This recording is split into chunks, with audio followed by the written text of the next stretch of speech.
Dhamnagar block अंचलर चिर सहचर बन्या समस्यार स्थायी प्रतिकार निमंते बुद्धिजीवीमानक महलरू राज्य सरकारଙ୍କଠାରେ दृढ़ दाबी କରାଯାଇଛି। भीमकुंड योजना को राज्य सरकार कार्यकारी करने सह बैतरणी नदीर वामपार्श्व बंधक कैपिटल एम्बार्कमेंट परिणत करने बुद्धिजीवी माने मत व्यक्त कर धामनगर प्रेस क्लब गृह में आहूत एक सांबादिक सम्मेलन में बन्या नियंत्रण नहीं अनेक प्रस्ताव उपस्थापन कर दीर्घ प्राय 6 दशंधि धरी दाबी करा बैतरणी नदीर भीमकुंड योजना किंबा तार विकल्प कानपुर बहुमुखी योजना कार्यकारी करा भद्रक जिलार भंडारी पोखरी धामनगर तिहिड़ी और चांदाबाली ब्लॉकर बन्या नियंत्रण तथा जलसेचनर सुबंदोबस्त कराजिबो। धामनगर अंचलर बन्या नियंत्रण निमंते एही दाबीगुड़िकर यथार्थता को उपलब्धि करी लक्ष लक्ष लोकंकु बन्या दाउरू रक्षा करबा पई सरकार पदक्षेप नेबाकू बुद्धिजीवीଙ୍କ तरफରୁ दाबी होइथिला। वरिष्ठ आईनजीवी शशिभूषण पंडाଙ୍କ आवाहकत्वरे अनुष्ठित सांबादिक सम्मेलन में रसानंद महापात्र सभापतित्व करथिले। एथिरे संजय कुमार मिश्र, सचिकांत पंडा, रमेश चंद्र बेहेरा, सुशांत कुमार राउत,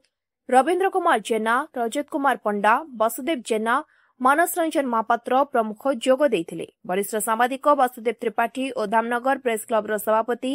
किसान राउत धामनगर बन्या नियंत्रण संपर्क में उपादेय तथ्य प्रदान करथिले। अन्य चिर सहचर धामनगरवासी ये बन्या को सामान्य लाघव करने जे बैतरणी लेफ्ट कुचिला राइट ये दुर्बल थिबारु एवं घेरीबंध न थिबारु अस्तक ठारू गांधीघाट अनुली ठारू गांधीघाट बंध किछि नाही जमी एवं किछि लोक जमीवाला लोक जार बेसी जमी जाउची विशेष कर गोपाल कौर पुओ एवं आमर से जो कमला बेहरा ताकर कमला ना पुहाण ताकर बेसी जमी थिबारु से छाडू ना कोटफट करि पारते किंतु गवर्नमेंट चाहिले एकोशर आईन कहूची एनी लैंड याकू भी एक्वायर करि परिबो जदि कार क्षति होता एक्वायर कर तेणु मो दाबी हूँ इरिगेशन अणा जाए आरएनबी दि जाऊ आखुआपदा ठार पूरी आरडी पर्यंत दृढ़ बंध हो तली 60 फुट उपरटा 15 फुट कैपिटल बंध कर सब नई गुड़ा जी नई अच्छी आम ब्लॉक अच्छी सब बंध 3 फुट 4 फुट उच्चा कर सब नदी संजोग कर सब बन्यार नियंत्रण कंट्रोल हो पार जो वाजपेयी चिंताधारा था भारत इस्तेमा तेणु धामनगर मोर चिंता हो बहुत प्रस्ताव दूसरी जे आपण मैंने समस्त रही संयोगीकरण कर केनाल हम फसल पड़ो लोक पानी पाइबे सब तो 10टा 6टा खंड पंचायत हूँ पानी पाँच जोटा कि डबल क्रप कर समस्त ब्लॉक सारा लक्ष्य करागले नदी संयोगनटा दरकार आ इरिगेशन आरएनबी करा तली गुड़ा 60 फुट हो प्रति नदीर उपरटा 15 फुट कर कंक्रीट कर रसानंद महापात्र एठारे बन्यार स्थायी प्रतिकार एक सामाजिक सम्मेलन अनुष्ठित होता बैतरणी नदीर बाम पार्श्व को 3-4 फुट उच्चा कर आवश्यकता रही गोचिया नदीर उभय पार्श्व उच्चा कर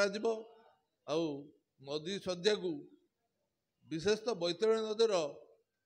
8 घरिया ठारू गांधीघाट पर्यंत नदी सज्जा को खनन कर कानपुर योजना ए प्रति लक्ष्य रही जनसाधारण तरफ आम आह्वान करूँ से कानपुर योजना को त्वरित कार्यकारी करवा एवं बैतरणी बाम पार्श्व को कैपिटल एम्ब्रेकमेंट करवा जो मुख्य दायित्व नियंतु एवं बन्यार स्थायी प्रतिकार हो। धामनगरु प्रदीप महापात्रଙ୍କ रिपोर्ट स्वतंत्र ओडिशा लाइव।